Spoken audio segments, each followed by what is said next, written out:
Assalamualaikum warahmatullahi wabarakatuh. Selamat pagi Pak Ferry dan teman-teman semua. Perkenalin, kami dari kelompok yang mengerjakan proyek UAS mata kuliah Sistem Informasi yang beranggotakan 6 orang. Ada saya, yaitu Muhammad Eka Apriansyah, nanti ada Najza Rizky Gunawan, Muhammad Lutfi Ramadan, Alvin Muzaki, Rifki Yakub, dan juga Cecep Sandi. Judul proyek yang kami kerjakan adalah Sistem Pendukung Keputusan dan Bisnis Intelligence untuk rental PS dan arena e-sport. Nah, jadi objek penelitian yang kami itu kayak mengobjek penelitian untuk usaha rental PlayStation dan arena e-sport yang ada di Kota Bandung, yang kapasitasnya belasan unit konsol tersebar di beberapa zona ruangan. Nah, kenapa sih kami angkat topik ini? Jadi gini, selama observasi, kami menemukan dua masalah utama di lapangan. Yang pertama itu ada owner itu sebenarnya nggak tahu jam berapa arenanya lagi ramai atau lagi sepi, karena semuanya masih dicatat manual pakai buku dan timer fisik. Akibatnya, kalau mau bikin promo itu, si owner itu misalnya kayak diskon jam tertentu gitu. Itu tuh cuma berdasarkan feeling, bukan data yang akurat, makanya akan susah lah gitu. Dan ada masalah kedua itu soal kayak maintenance alat, kayak joystick, konsol, headset, itu baru bisa diservis kalau udah kelihatan rusak. Jadi sering mendadak dan bikin pendapatan hilang karena unitnya nggak bisa disewakan. Nah, dari dua masalah itu, tujuan sistem yang kami bangun itu ada tiga.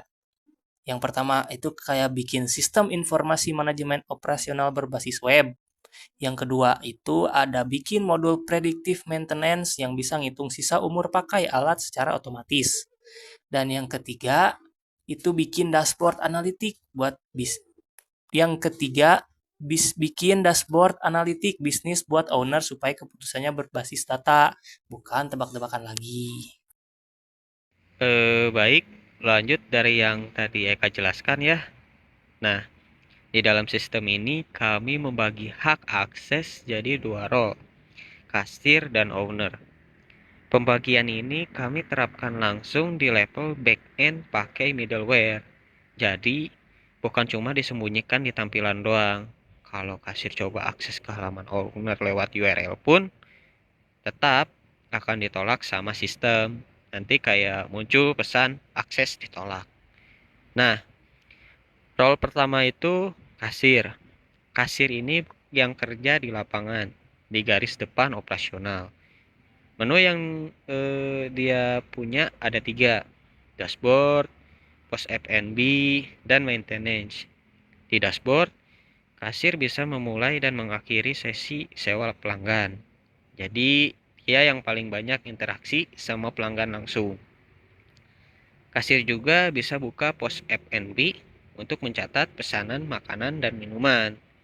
Dan bisa lihat halaman maintenance untuk tahu unit mana yang perlu diperhatikan.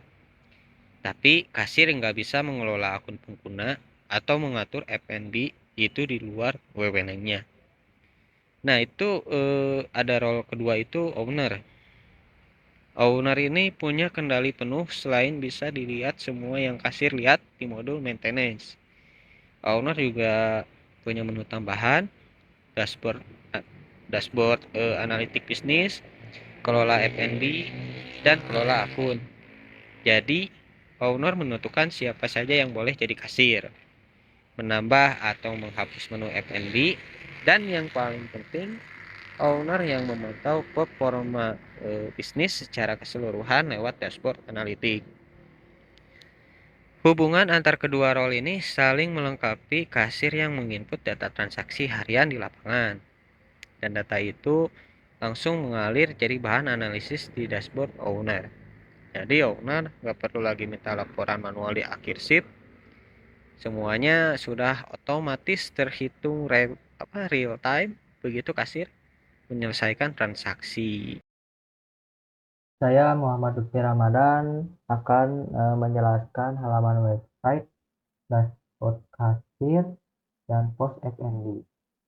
Sekarang saya akan tunjukkan halaman-halaman yang dipakai kasir sehari-hari dari mulai dashboard kasir. Halaman ini adalah ruang kerja utama kasir selama shift.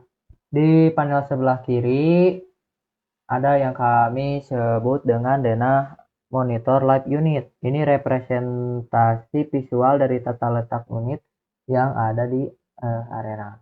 Setiap kartu mewakili satu unit, lengkap dengan kode unit, jenis konsol, atau joystick, dan zonanya misalnya VIP room, atau di e-sport stage. Kalau unit sedang dipakai, kartunya akan menampilkan pelanggan dan jam mulai sewa dengan tombol stop dan bayar berwarna merah. Kalau unit kosong, tombolnya jadi mulai sesi berwarna biru. Jadi kasir tinggal klik itu untuk memulai atau mengakhiri sesi. Nggak perlu catat manual, pakai buku, atau nyalain stopwatch fisik lagi seperti dulu. Di panel ringkasan sesi hari ini, jumlah unit yang lagi aktif dipakai, pendapatan rental, pendapatan F&B, sampai total revenue live hari ini semua update otomatis begitu ada transaksi baru. Di bawah ada kotak perhatian perangkat, isinya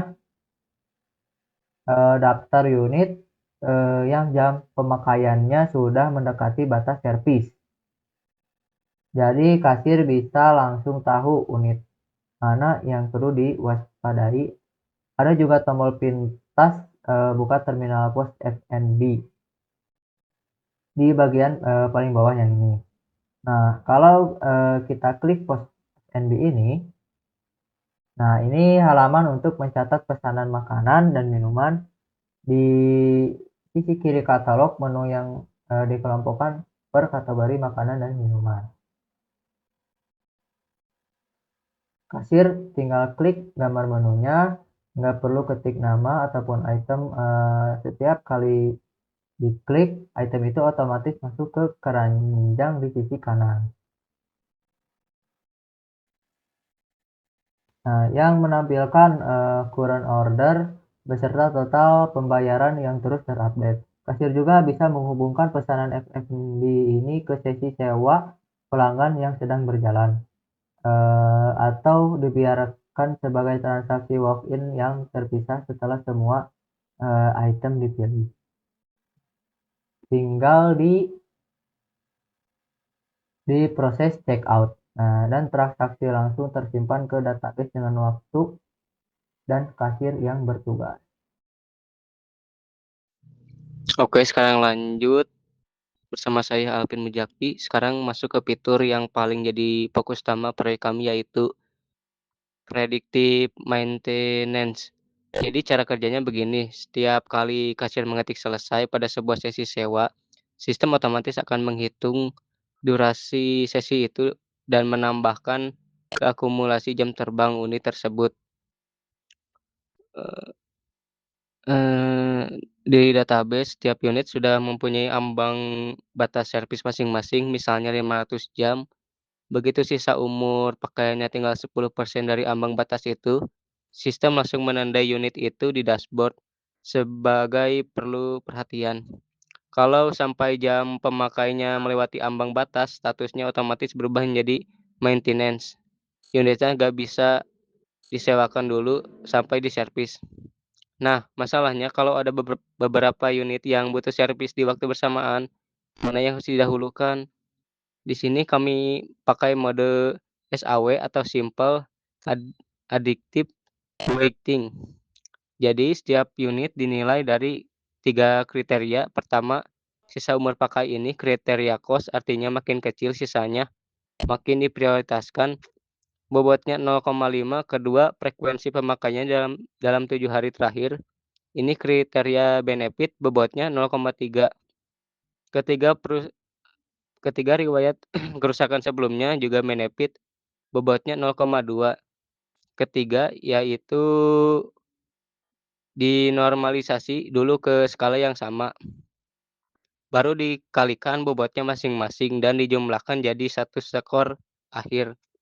Unit dengan skor tertinggi itu yang paling prioritas untuk diservis duluan. Begitu unit selesai diservis, kasir atau owner tinggal klik selesai servis, jam terbangnya di reset ke 0. Statusnya balik jadi tersedia. Tapi riwayatnya kerusakan tetap disimpan sebagai data historis. Karena itu memang salah satu kriteria SAW yang tadi. Fitur pendukung keputusan ini terhubung ke role kasir dan owner sekaligus. Kasir bisa lihat untuk kerja harian. Owner bisa lihat evaluasi jangka panjang aset perangkatnya. Selain itu juga dashboard analitik bisnis yang khusus dipegang owner, isinya KPI pendapatan ini, grafik tren pendapatan 7 dan 30 hari. Heat map jam pemakaian dalam seminggu sampai proporsi pendapatan sewa versus F&B. Semua ini menjawab masalah utama tadi. Owner sekarang bisa lihat pola jam ramai sepi berdasarkan data, bukan feeling lagi. Baik, di sini akan saya lanjutkan. Masih di sisi owner, ada 2 halaman manajemen lagi yang perlu saya tunjukkan. Yang pertama yaitu kelola F dan B. Di sini, owner yang mengatur seluruh menu makanan dan minuman yang muncul di pos kasir tadi. Bisa menambah menu baru, ubah harga atau kategori, upload gambar, atau menonaktifkan menu yang lagi kosong stoknya tanpa perlu menghapusnya secara permanen. Kedua yaitu ada kelola akun pengguna, tempat owner mendaftarkan akun baru untuk kasir atau owner lain, lengkap dengan peraturan role-nya. Untuk keamanan, password yang disimpan itu sudah di base, bukan disimpan sebagai teks biasa. Dan owner nggak bisa menghapus akunnya sendiri yang lagi dipakai login, supaya nggak kejadian dia ke logout dari sistemnya sendiri. Nah, semua data yang tadi kita lihat di layar itu, atau unit, sesi sewa, transaksi, dan transaksi F dan B, sampai user, itu semua tersimpan dan saling terhubung lewat rancangan basis data yang sudah kami susun di laporan. Nah, jadi sekarang kita akan berpindah sebentar dari tampilan website ke dokumen laporannya untuk melihat bagaimana struktur di balik layarnya. Baik, ini yang disebut sebagai ERD atau Entity Relationship Diagram. Sederhananya, ini peta yang menunjukkan tabel-tabel apa saja yang ada di database kami dan bagaimana mereka saling berhubungan. Nah, ada 6 entitas utama, yaitu users, perangkat, transaksi sewa, menu F&B, transaksi F&B, dan tabel transaksi F&B. Tabel users menyimpan data akun, nama, username, password, dan role, kasir atau owner. Dengan primary key, ID user, tabel perangkat menyimpan data unit seperti kode unit, jenis zona, jam terbang total, dan ambang batas service. Primary key-nya ID perangkat. Nah, tabel transaksi sewa ini yang mencatat setiap sewa, dia punya free key untuk ID perangkat. Jadi tahu unit mana yang sedang dipakai. Dan free key ke ID user. Jadi tahu kasir mana yang bertugas. Disinilah waktu mulai, waktu selesai, dan total biaya sewa dicatat. Nah, untuk sisi F dan B, tabel menu F&B menyimpan daftar menu dan harga. Tabel transaksi F&B mencatat transaksi pembelian F dan B. Dengan free key opsional ke ID sewa, opsional karena F&B bisa dipesan lepas tanpa terkait sesi sewa aktif. Misalnya pesanan walk-in tadi dan tabel detail transaksi F&B ini tabel penghubung, mencatat item apa saja dan berapa QT-nya dan setiap transaksi F&B. Menghubungkan transaksi F&B dengan menu F&B. Alasan kami merancang relasi seperti ini supaya satu user bisa punya banyak transaksi, satu perangkat bisa punya banyak riwayat sewa, dan satu transaksi F&B bisa berisi banyak item menu. Jadi datanya konsisten dan bisa ditelusuri untuk keperluan laporan nanti. Nah, selanjutnya setelah memahami struktur database-nya, kita lihat alur proses bisnisnya lewat flowchart yang ada di laporan kami. Perlu kami jelaskan, flowchart yang kami gambarkan ini adalah pemetaan proses manual yang berjalan sebelum sistem kami ada. Jadi ini kondisi as atau is yang jadi acuan kami untuk tahu titik-titik mana saja yang harus dibenahi lewat sistem digital. Nah, untuk flowchart pertama menggambarkan alur penyewaan pelanggan secara manual. Dimulai dari pelanggan datang dan tanya ketersediaan unit ke kasir, lalu kasir mengecek kondisi ruang secara visual. Ini titik lemahnya, karena nggak ada pencatatan digital. Kalau unit tersedia, kasir mencatat nama pelanggan dan waktu mulai di buku. Lalu menyalakan stopwatch fisik sebagai penanda durasi. Kalau di tengah sesi ada pesanan F&B, itu dicatat terpisah, biasanya di nota manual yang nggak terhubung ke data sesi sewa. Begitu waktu habis, kasir hitung manual total tagihan, durasi dikali tarif, ditambah F&B, baru sampaikan ke pelanggan. Dan di akhir sip baru direkap, itu pun formatnya nggak baku. Nah, semua proses manual dan rawan human error ini yang di sistem kami digantikan mulai sesi dan selesai sesi tinggal diklik tombol, perhitungan tagihan otomatis, F&B otomatis terhitung ke sesi. Dan datanya langsung masuk ke laporan real time. Nah, untuk flowchart yang kedua tentang pengecekan maintenance manual. Owner atau kasir mengecek kondisi fisik alat secara berkala, tapi jadwalnya nggak tetap. Dan penilaiannya cuma berdasarkan observasi visual, tanpa data jam pemakaian aktual.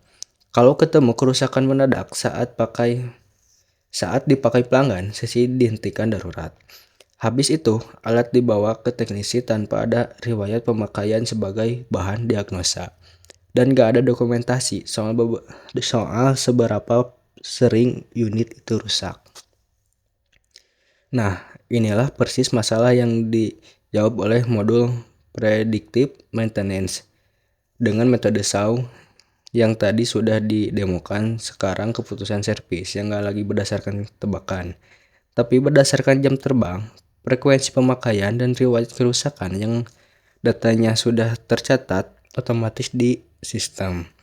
Baik, tadi sudah kita lihat semuanya, mulai dari halaman login, dashboard, kasir, pos, F&B, predictive, maintenance, dashboard, analytic owner, sampai struktur database dan alur prosesnya.